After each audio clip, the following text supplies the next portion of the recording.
अस्सलाम वालेकुम वरहमतुल्लाहि वबरकातुहू। मोहतरम बुजुर्ग और दोस्तों, एक बार फिर आपका इस्तकबाल है एक अहम तरीन सीरीज़ के तीसरे टॉपिक में। हमारी सीरीज़ का नाम है अपने घर को जन्नत निशान कैसे बनाएं। इससे पहले दो टॉपिक पर गुफ्तगू हो चुकी है। पहला टॉपिक था आइडियल हस्बैंड एंड वाइफ, यानी marital life, ideal marital life किस स्टाइल में गुजारी जाए। सेकंड टॉपिक था कि सास और बहू का रिश्ता किस तरह से मजबूत हो सकता है। और आज का हमारा थर्ड टॉपिक है ब्रदरहुड, यानी भाईचारे का माहौल कैसे बना रह सकता है, भाइयों को आपस में कैसी ज़िंदगी गुजारनी चाहिए और भाईचारे के रिश्ते में दरारें किन वजूह से पैदा होती हैं। ये एक रेगुलर सब्जेक्ट है जिस पर बहुत तफसील से बात हो सकती है। हमारे पास वक्त काफ़ी कम है तो हम चाहेंगे कि कम वक्त में इस मौजू को जितने अच्छे अंदाज से समेट सकते हैं समेटने की कोशिश करें। जब हम भाईचारे को संजीदगी के साथ समझने की कोशिश करते हैं और इसमें पैदाशुदा मसाइल को समझने की कोशिश करते हैं तो हमें कुछ गलतियाँ, कुछ खामियाँ, कुछ कोताहियाँ बड़े भाई की तरफ से नज़र आती हैं, कुछ खामियाँ कोताहियाँ छोटे भाइयों की तरफ से नज़र आती हैं, और कुछ वो होती हैं जो मुश्तरका होती हैं, बैकग्राउंड की देन होती हैं, माहौल की देन होती हैं, या उसमें माँ बाप भी शरीक होते हैं, सरपरस्त भी शरीक होते हैं और दूसरे घर के ज़िम्मेदार अफराद भी शरीक होते हैं। तो आइए तफसील के साथ इस मौजू को समझते हैं और सबसे पहले उन गलतियों की निशानदेही करने की कोशिश करते हैं, उन गलतियों के बारे में ठीक से जानने की कोशिश करते हैं जो आम तौर पर छोटे भाइयों की तरफ से होती हैं। वो गलतियाँ क्या हैं, क्यों होती हैं, उनके ज़िम्मेदार कौन हैं। सबसे पहले और एक मोटे अल्फाज में अगर कहें तो गलतियों की जान जो छोटे भाइयों की तरफ से सरजद होती है वो ये है कि कभी कभार छोटे भाई बड़े भाई की ताज़ीम करना छोड़ देते हैं, जबकि हदीस पाक के मुताबिक अगर छोटे बड़ों की ताज़ीम करने लग जाएं और बड़े छोटों पर दस्ते शफ़क़त रख दें तो मसाइल का हमेशा हमेश के लिए पूरी सोसाइटी से ख़ात्मा हो सकता है।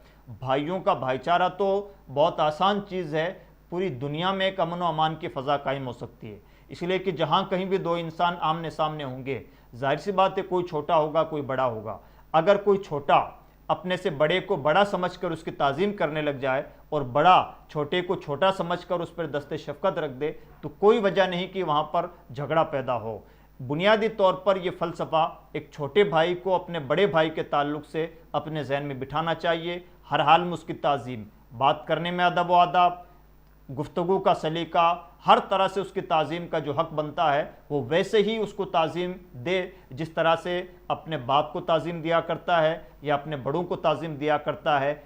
ये इसलिए भी है कि कई बार बड़े भाइयों का किरदार छोटे भाइयों की तालीम व तरबियत में और उनकी परवरिश व पर्दाख्त में लगभग उसी टाइप का हुआ करता है। वैसा तो 100% कभी नहीं हो सकता जैसा वालिदैन का हो सकता है, लेकिन उसी नहज का होता है, उसी उसलूब का हामिल होता है जिस उसलूब में माँ बाप ने छोटों बड़ों की परवरिश की, बड़े उसी उसलूब में अपने छोटों की परवरिश करते हैं। तो इसलिए ज़िम्मेदारी बनती है छोटों की कि इस ताज़ीम व अदब में किसी भी तरह का कोई फ़र्क ना आने पाए। इस सिलसिले में दूसरी गलती जो छोटों से हो जाती है वो है वालिदैन का हद से सिवा प्यार और लाड। कई बार माँ बाप अपने छोटे बच्चों को वाजिबी प्यार देते हैं, लेकिन कभी कभार ये वाजिबी प्यार सरहद से गुजर जाता है, हद से बढ़ जाता है और बड़ा नुकसान देने लगता है। उसकी बुनियादी वजह यह है कि जब माँ बाप को ये इल्म नहीं होता या माँ बाप ये समझ नहीं पाते कि बड़ों छोटों को कितना प्यार देना है तो वो एहतियात नहीं बरत पाते और अपनी शफ़क़त पिदरी की वजह से, शफ़क़त मादरी की वजह से उन्हें बहुत ज़्यादा प्यार दे देते हैं और यही बेजा लाड उन्हें बिगाड़ देता है। उसकी दूसरी वजह यह भी होती है कि चूँकि छोटों ने खुशहाली के ज़माने में आँख खोली है, हरियाली देखी है, हर तरह से लहलहाता हुआ ज़माना देखा है, आम तौर पर बड़े स्ट्रगल कर चुके होते हैं, माहौल बना चुके होते हैं और छोटों को बना बनाया माहौल मुहैया होता है तो उन्हें लगता है कि यह मौसम बहार हमेशा से था। उन्हें इस बात का एहसास नहीं होता कि इस मौसम बहार को कायम करने में किस तरह से जफाकशियाँ की गई हैं, किस तरह से खून पसीना एक किया गया है। तो छोटों को चाहिए कि बड़ों के ज़रिए से कमाई हुई मेहनतों की आबरू रखें और बड़ों को चाहिए कि छोटों को उतना ही लाड प्यार दें जितना लाड प्यार के वो मुस्तहिक हैं और जितने लाड प्यार से अदब व ताज़ीम में और स्पेशली तरबियत में किसी तरह का कोई फतूर पैदा ना हो। इसलिए कि लाड प्यार बहुत ज़रूरी है, लेकिन उससे कई गुना ज़्यादा तरबियत ज़रूरी है। अगर तरबियत में फतूर पैदा हो गया, तरबियत में कमी रह गई, तो शायद हो सकता है कि पूरी ज़िंदगी उसकी भरपाई ना हो पाए। लाड की भरपाई की जा सकती है, लेकिन तरबियत में रह जाने वाली कोताहियों और खामियों की कभी कभार पूरी ज़िंदगी भरपाई कर पाना मुश्किल होता है।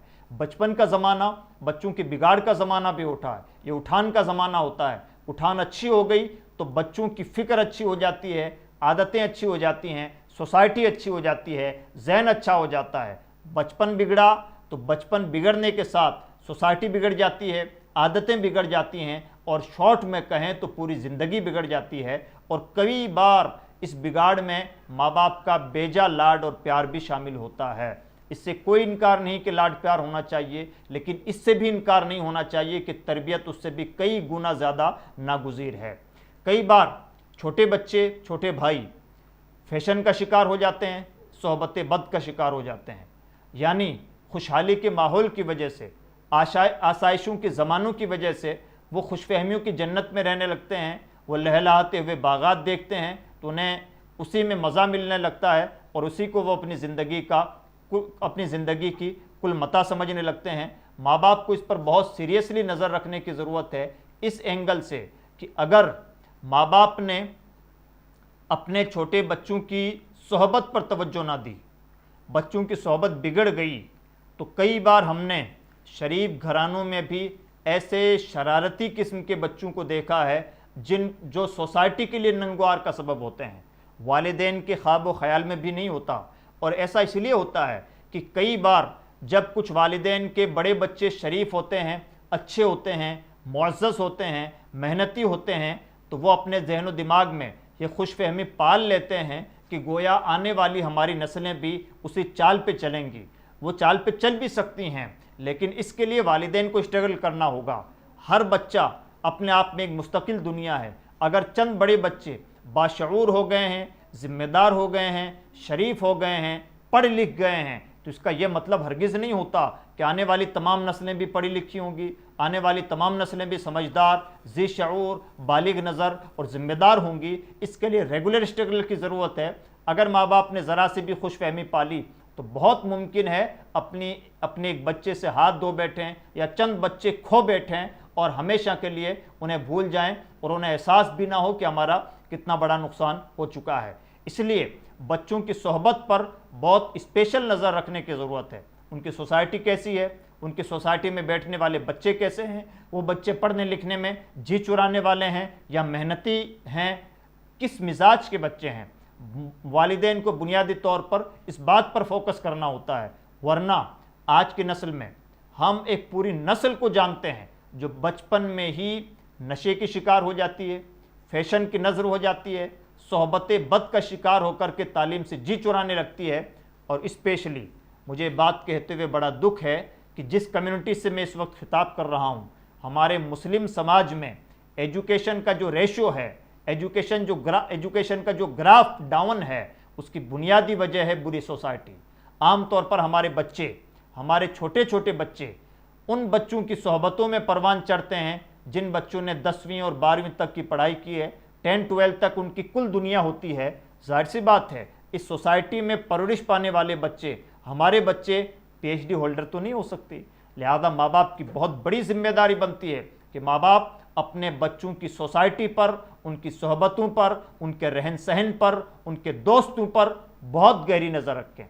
और इसको परखने का एक अच्छा सा मेयार है, आपका बच्चा सोता किस वक्त है, घर से बाहर कितनी देर रहता है, वो किन दोस्तों की संगत में रहता है, वो पैसे कितने खर्च करता है, मोबाइल का कितना ज़्यादा इस्तेमाल करता है, जिस वक्त मोबाइल का इस्तेमाल करता है तो मोबाइल में क्या चीज़ विज़िट करता है। ये तमाम चीज़ें वो हैं जो तालीम और तरबियत के लिए बहुत नागुज़ीर हैं। अगर इनमें से किसी एक चीज़ में भी कोताही बरती गई, बच्चा देर सवेर से आए, माँ बाप को कोई परवाह नहीं। आज तो माँ बाप इस बात को टाल सकते हैं, जवाब देने के लिए जवाब भी दे सकते हैं, नज़रअंदाज करने के लिए नज़रअंदाज भी कर सकते हैं, लेकिन माँ बाप को इस बात का एहसास होना चाहिए।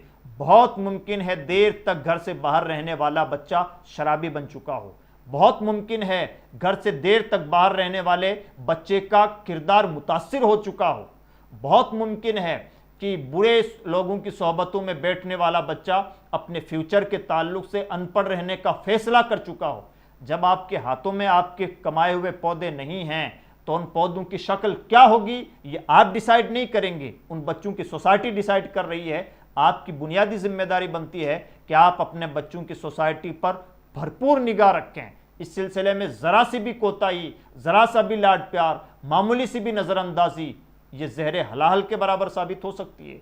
नज़रअंदाजी की जगह नज़रअंदाज भी किया जाता है, बर्दाश्त करने की जगह बर्दाश्त भी किया जाता है, टाल मटोल की जगह टाल मटोल भी होती हैं, लाड प्यार की जगह लाड प्यार भी होते हैं। लेकिन अगर इन चीज़ों की वजह से बच्चे की तरबियत मुतासिर होती है तो ये इस एक जुमले पर इतना सख्त नोटिस लिया जाना चाहिए कि इसके लिए माँ बाप को जो कदम उठाना पड़े उठाएं, लेकिन अपने बच्चों की सोसाइटी को बहरहाल मुतासिर ना होने दें। इस सिलसिले में बच्चों के पैसों पर यानी उनके पॉकेट मनी पर नज़र रखने की ज़रूरत है। उनका इंटरेस्ट किस चीज़ में है इस पर नज़र रखने की ज़रूरत है। उनकी सोसाइटी पर नज़र रखने की ज़रूरत है। उनके वक्त पर नज़र रखने की ज़रूरत है। उनके एजुकेशन पर नज़र रखने की ज़रूरत है और एजुकेशन में उनका इंटरेस्ट कितना है इस पर नज़र रखने की ज़रूरत है। उनके बात करने का लहजा कैसा है, बड़ों के साथ कैसे बात करते हैं। इस सिलसिले में माँ बाप से गलती ये भी होती है, कई बार बच्चे घर के मुखिया के साथ बहुत अच्छे अंदाज से बात करते हैं, या जो ज़दो कूब करता हो, या जो बहुत पावरफुल हो, या जिसका अपना रोब व दाब हो, चाहे वो कोई लेडीज़ हो या कोई जेंट्स हो, अगर इनका कोई असर है और उस असर की वजह से बच्चे असर पजीर रहते हैं, मुतासिर रहते हैं, घर के बहुत सारे 10 अफराद में से 1 या 2 मेंबर्स की बात सुनते हैं तो दूसरे लोग नज़रअंदाज कर देते हैं, और ये 1-2 इसलिए नज़रअंदाज कर देते हैं कि हमारी बात सुनी जा रही है। दोनों गलती पर हैं। नज़रअंदाज करने वाले इसलिए गलती पर हैं कि बच्चा 10 मेंबर्स में से 2 के साथ ही तमीज़ के साथ क्यों बात कर रहा है, बाकी 8 का क्या कसूर है। और 2 इसलिए गलती पर हैं कि आपके साथ तमीज़ के साथ बात हो रही है तो इसका मतलब बाकी जमीयत के साथ 80% लोगों के साथ बदतमीज़ी के साथ बात हो। ये कैसी तरबियत आप कर रहे हैं। और इस सिलसिले में नोटिस ये भी लिया जाना चाहिए, एक बच्चा होते हुए अपने से छोटे बच्चों के साथ किस तमीज़ के साथ बात कर रहा है इसको भी नोट किया जाना चाहिए, और अपने से बड़ी उम्र के बच्चों के साथ किस अंदाज से गुफ्तगू कर रहा है इस पर भी नोटिस लिया जाना चाहिए। तरबियत का मरहला बहुत नाजुक मरहला है, थोड़ी सी चूक नस्लों को बर्बाद कर देती है। मैं उम्मीद करता हूँ आम तौर पर छोटे भाइयों और बड़े भाइयों में जो ठनी रहती है वो छोटे भाइयों की इन्हीं बदकुमाशियों की वजह से, इन्हीं शरारतों की वजह से, इसी किस्म की छोटी छोटी बदतमीजियों की वजह से ठनी रहती है, जिन्हें कभी माँ बाप ने नज़रअंदाज किया, कभी बड़ों ने नज़रअंदाज किया, कभी लाड प्यार ने नज़रअंदाज किया, कभी सोहबत बद ने अलग गुल खिलाया। वक्त रहते हुए इस पर एक्शन लिया जाना बहुत ज़रूरी होता है। अब आइए हम अपने गुफ्तगू के सेकंड पार्ट की तरफ बढ़ते हैं, और वो पार्ट ये है कि बड़ों की तरफ से क्या गलतियाँ होती हैं। बड़े भाइयों की तरफ से जो बड़ी चूक होती है वो फिर हदीस पाक का एक जुज़ है। फरमाया गया जो हमारे छोटों पर शफकत ना करे, हमारे बड़ों की ताज़ीम ना करे, वो हमारी सोसाइटी का मेंबर नहीं। जहाँ छोटों को ये सबक सिखाया गया है कि वो बहरहाल बड़ों की ताज़ीम करें, वहीं बड़ों को ये दर्स दिया गया है कि वो बहरहाल छोटों के साथ शफकत का मामला करें। लेकिन यहाँ पर एक बात की वजाहत ज़रूरी है, शफकत अलग चीज़ है, बदतमीज़ी बर्दाश्त करना जुदा चीज़ है। शफकत कीजिए, मेहरबानी कीजिए, लाड प्यार दीजिए, लेकिन इसके साथ साथ अगर आप बदतमीज़ी भी बर्दाश्त करने लगे तो ये तरबियत में फतूर का आगाज़ हो चुका है। दोनों चीज़ों में बहुत बारीक फ़र्क है, इस फ़र्क को पहचानना ज़रूरी है ताकि तरबियत में फतूर ना पैदा हो पाए। दूसरी एक बड़ी चीज़, आम तौर पर छोटे भाइयों और बड़े भाइयों के दरमियान में जो गैप होता है, उस बड़ों की तरफ से जो कोताही राह पाती है ये पाती है कि बड़े कई बार छोटों के सिलसिले में फ़ैसला करते वक्त खुद मुख्तार नहीं होते।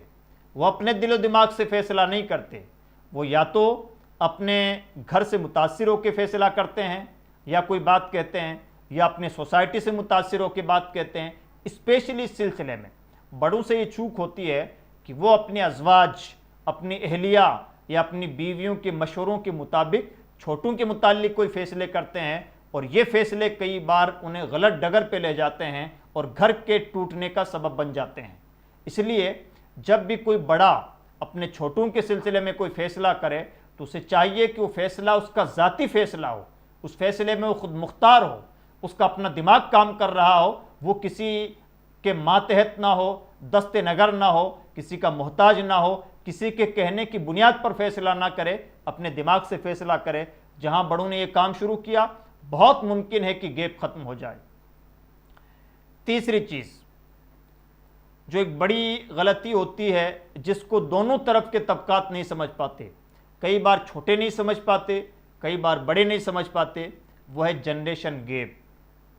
जहां दो नस्लें होती हैं, जहां पैदाइश की तारीखें अलग अलग होती हैं, सालों का फ़र्क हो जाता है, वहां जनरेशन गैप ऑटोमेटिकली क्रिएट हो जाता है। यानी वो जो बड़ा है कम एडवांस है, जो छोटा है ज़्यादा एडवांस है।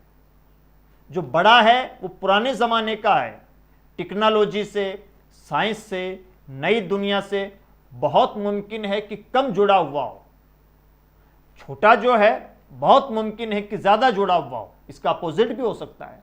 अपोजिट ये हो सकता है कि अगर छोटे बड़े की दुनिया टेक्नोलॉजी और साइंस की दुनिया है, अपडेट दुनिया है, और छोटे की दुनिया अपडेट नहीं है, तो हो सकता है कि छोटा थोड़ा सा पीछे रह जाए, लेकिन बहरहाल जो जनरेशन गैप है वो रहता है। नई नस्ल की सोच अलग होती है, उनकी पर्दाख्त अलग होती है, उनकी सोसाइटी अलग होती है। बड़ी नस्ल की सोसाइटी अलग, सोच अलग, नज़रियात अलग, टेक्नोलॉजी अलग, साइंस अलग, सोसाइटी अलग, सब कुछ चेंज। जब गैप है, चेंज है, माहौल बदला है, फ़ज़ा तब्दील है, तो जाहिर सी बात है मिजाज में भी तब्दीली पैदा होगी, तरबियत में भी अलग बात पैदा होगी। इसी तरह से हर एक की सोच अलग होगी। इस जनरेशन गैप को समझना ज़रूरी है, बहुत ज़रूरी है आज के दौर में। बड़ों के लिए ये समझना कि आज के छोटे पुराने ज़माने के छोटों की तरह ना रहे, और बहुत ज़रूरी है आज के छोटों के लिए ये जानना कि हम अपने अहद के बच्चों के साथ जो सलूक कर रहे हैं, ये सलूक हमसे बड़ों के साथ नहीं हो सकता। हमारे दरमियान में जनरेशन गैप है। जो नस्लें जनरेशन गैप को समझ जाती हैं और जनरेशन गैप को समझकर साइकोलॉजी के मुताबिक सलूक करने लगती हैं, उन नस्लों में कभी भी दरार पैदा नहीं होती, उन नस्लों में कभी भी उथल पुथल नहीं होता, उन नस्लों में बिखराव पैदा नहीं होता। ऐसे घर टूटते नहीं, बल्कि हमेशा जन्नत का नमूना बने रहते हैं। ये पॉइंट थे जो बड़ों के लिए काबिल लिहाज हैं। बड़ों को चाहिए कि उनकी उम्र कभी कभार सरपरस्तों की कम से कम होती है, और कभी कभार छोटों के लिए माँ बाप के दर्जे में हुआ करते हैं, तो माँ बाप वाला रोल प्ले करें। जिस तरह से माँ बाप बहुत सारी चीज़ों को नज़रअंदाज करते हैं, वैसे ही बड़ों को भी चाहिए कि बहुत सारी चीज़ों को नज़रअंदाज करें। और इस सिलसिले में चंद और बातें मैं अपने अहबाब से यहाँ पर गुजारिश करना चाहूँगा, जो ब्रदरहुड के सिलसिले में रुकावट पैदा करती है, भाईचारे के माहौल में रुकावट पैदा करती है। इस तरह की चीज़ें एक बहुत बड़ा प्रॉब्लम जो हमारी सोसाइटी का है, जो कई बार हमारे लिए अनटच पहलू है, वो है जॉइंट फैमिलीज़।